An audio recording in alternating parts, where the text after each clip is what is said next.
Before European ships ever arrived, the Americas were home to hundreds of native nations.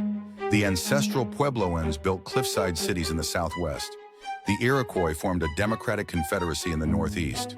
And the Mississippians constructed massive earth mounds like Cahokia, a city larger than London in 1250 AD. For thousands of years, these societies traded, farmed, and thrived, until everything changed in 1492. Christopher Columbus's voyage sparked a wave of European invasions. Spanish conquistadors hunted for gold, while the English settled Jamestown in 1607. But here's the twist. Jamestown almost failed. Settlers resorted to cannibalism during the starving time, until tobacco turned it into a cash cow. Meanwhile, in 1620, the Pilgrims landed at Plymouth. They allied with the Wampanoag, celebrated Thanksgiving. But as more colonists arrived, tensions exploded. In 1676, King Philip's War wiped out entire native communities.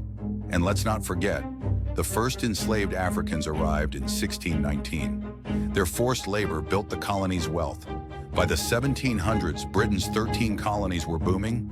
But after the French and Indian War, 1754 to 1763, Britain taxed the colonies to pay its debts. No taxation without representation became the rallying cry. Colonists boycotted British goods, dumped tea into Boston Harbor, and formed militias. Meanwhile, native nations like the Shawnee fought to protect their lands from settlers pushing west.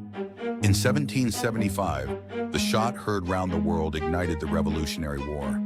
And in 1776, a little document called the Declaration of Independence declared, "We're done with kings."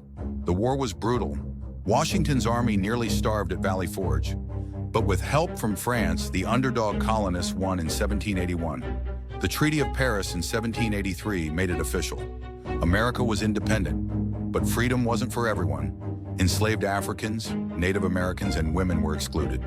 The Constitution in 1787 tried to fix this. But the fight for equality had just begun. So next time you hear USA, remember, it's a story of survival, rebellion, and contradictions. Want part 2? Smash that subscribe button. Like for part 2, slavery, civil war, and the fight for freedom, also subscribe me.